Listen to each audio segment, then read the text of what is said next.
మహాదేవ శ్రీమాత్రే నమః. Welcome to our channel. ద్వాదశ రాశులకు సంబంధించి జూలై నెలలో మరి 12 రాశుల వారికి ఏ విధంగా ఉండబోతున్నాయి అనేటువంటి విషయం కావచ్చును. అదేవిధంగా ఏ రాశుల వారికి అద్భుతమైనటువంటి రాజయోగాలు పట్టబోతూ ఉన్నాయి. మరి ఇక్కడ సూర్యుడు, శుక్రుడు కూడా కలవబోతూ ఉన్నారు ఈ నెలలో. కనుక ఈ ద్వాదశ రాశులలో ఎవరికి బాగుంది, ఎవరికి బాగాలేదు అనేటువంటి విషయాన్ని క్షుణ్ణంగా కూడా ఈ యొక్క వీడియోలో మనం తెలుసుకుందాం. ముందుగా విషయం ఏమిటి అంటే, గోచారం వేరయ్యా, గ్రహచారం వేరు. ఈ విషయాన్ని మీరు గమనించుకోండి. గోచారంలో గ్రహాలు మారుతూ ఉంటాయండి. మనకు కుజుడు 40 రోజులకు ఒకసారి, 45 రోజులకు, అదేవిధంగా శుక్రుడు 20-25 రోజులలో, చంద్రుడు 1-2 రోజులలో మారిపోతూ ఉంటాడు. గురువు సంవత్సరానికి ఒకసారి మారిపోతూ ఉంటాడు. శని భగవానుడు 2.5 సంవత్సరాలకు ఒకసారి మారిపోతూ ఉంటాడు.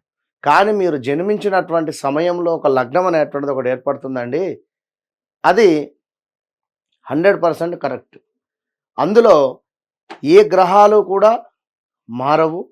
లగ్నం ఏదైతే ఉంది ఆ లగ్నాన్ని ఆధారంగా చేసుకొని ఏ గ్రహాల యొక్క స్థితిగతులు, అదేవిధంగా ఈ గ్రహాలు ఏ నక్షత్రంలో ఉన్నవి అనేటువంటిది ప్రజెంట్గా నడుస్తుంది.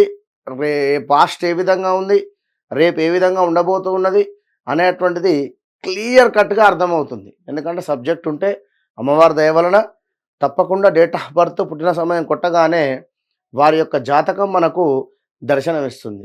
ఈ విషయాన్ని గమనించుకోండి. మరొక మాట, వ్యవహారిక నామము వేరుంటుంది, జన్మనామం వేరే ఉంటుందండి. ఉదాహరణకు రమేషు అనేటువంటిది నామకరణం ఉందనుకోండి, తన యొక్క జన్మనామము ఏ లక్ష్మణో ఏ సురేషో ఉంది అనుకుంటే తను రెండు రకాలుగా కూడా ఈ యొక్క జాతకాన్ని పర్యవేక్షించుకోవాలి. ఎందుకు అంటే, ఇప్పుడు గ్రహచారం వేరు, గోచారం వేరు. మీ యొక్క పేరు సురేష్ ఉంది అనుకుందాము, మీ జన్మనామం లక్ష్మణ్ ఉంది అనుకుందాం. చూశారా, లక్ష్మణు అంటే మనకి ఏమొస్తుంది, మేషరాశి కింద పడడం జరుగుతూ ఉంటుంది. మరి సురేషు అంటే శతభిష నక్షత్రము మనకు కుంభరాశి చూసుకోవాల్సి వస్తుంది. కనుక తప్పకుండా మరి ఏది నిర్ధారణ అనేటువంటిది గురువులను కలిసి మీరు మరి ప్రజెంట్గా ఉండేటువంటి సిచ్యువేషన్ గురించి తెలుసుకోవాల్సిందిగా కోరుకోవడం జరుగుతున్నది. మహాదేవ శ్రీమాత్రే నమః. ఈ యొక్క జూలై మాసానికి సంబంధించి ఈ యొక్క సింహరాశి వారికి ఏ విధంగా ఉంది గ్రహస్థితి అనుకుంటే, మరి మీకు 10వ స్థానంలోకి కుజుడు, గురువు ఉండడం జరిగింది. అదేవిధంగా మీకు 12వ స్థానంలో శుక్రుడు, సూర్యుడు ఉండడం జరిగింది. మీ లగ్నానికి సంబంధించినటువంటి అధిపతి మీకు 12వ స్థానంలో పడిపోవడం జరిగింది. కనుక హెల్త్ రిలేటెడ్ గుర్తుంచుకోండి. హెల్త్ రిలేటెడ్ ఇష్యూస్, శుక్రుడు కూడా ఉన్నాడు. స్కిన్ రిలేటెడ్ ఇష్యూస్, అదేవిధంగా health related issues. At the same time కుజుని యొక్క చూపు ఎగ్జాక్ట్లీ మీ యొక్క ఇంటి మీద పడడం జరుగుతున్నది. ఇక్కడ 1, 2, 3, 4. కనుక అసిడిటీ కావచ్చును, అదేవిధంగా వెయిట్ పెరిగేటువంటి పరిస్థితి కావచ్చును, లేదా స్టమక్ రిలేటెడ్ ఇష్యూస్ వచ్చేటువంటి పరిస్థితి అయితే 100% ఉంది.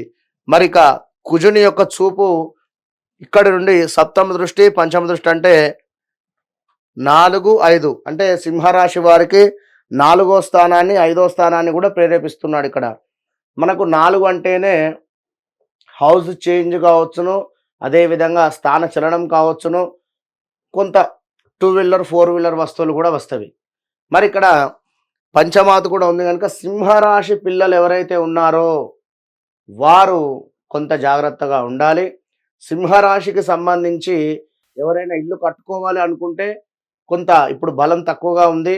ఇంటి సంబంధిత విషయాలలో ఇల్లు అమ్మాలి అన్నా కూడా బలం తక్కువగానే ఉంది. కనుక మెయిన్గా మీకు గురువు ఉన్నాడు కనుక ఉద్యోగం అయితే ఇస్తున్నాడు. ప్రతి వీడియోలో నేను చెప్తూ ఉన్నాను, చక్కటి ఉద్యోగంలో మీరున్నారు. అయినా కూడా ఉద్యోగం మారాలి అనుకోవడము మీ అవివేకం ఇది.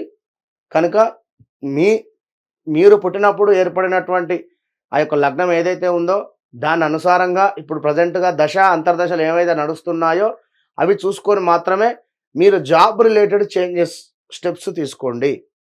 ఓకే. సింహరాశి వారికి కుజుడు, గురువు వీరికి శుభంగా మారబోతూ ఉన్నది.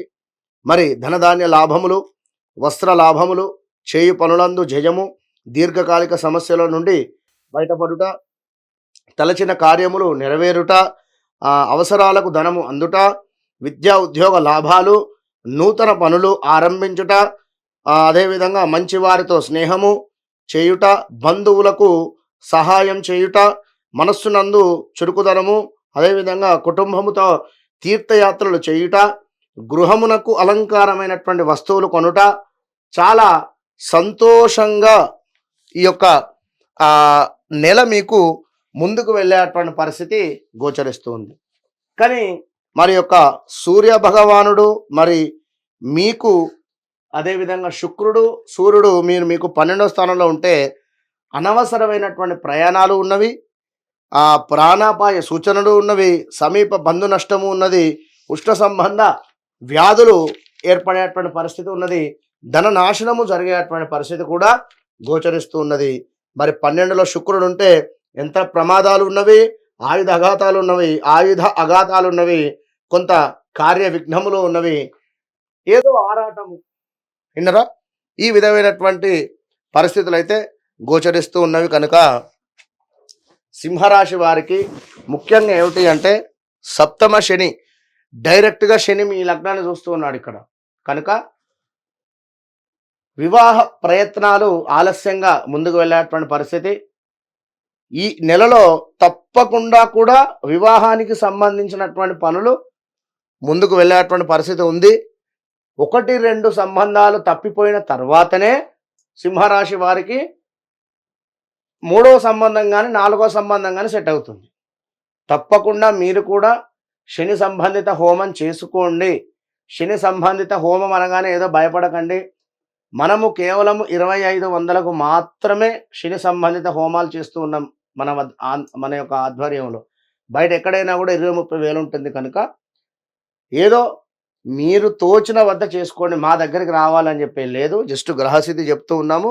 శని సప్తమాత్ ఉంది కనుక వివాహ సంబంధ ప్రయత్నాలలో ఉండేటువంటి వారికి ఇది చక్కటి అవకాశం. 2500లలో అంటే వట్టి విషయం కాదు. కనుక మరి సింహరాశి వారు తప్పకుండా కూడా సూర్యునికి శుక్రునికి శాంతి అంటే సూర్యునికి ప్రతిరోజు కూడా ఉదయం నిద్ర లేచిన తర్వాత ఒక 9 మార్లు అర్ఘ్యం విడిచిపెట్టండి. అదేవిధంగా శుక్రుడు అంటే దూద్ పేడ లేదా కలాకండ్ ఇలాంటి స్వీట్ను ఏదైనా దేవాలయంలో స్త్రీలకు, చిన్న పిల్లలకైనా స్త్రీలకైనా కూడా పంచిపెట్టేటువంటి ప్రయత్నం చేయండి. మంచి ఫలితం ఉంటుంది. All the best.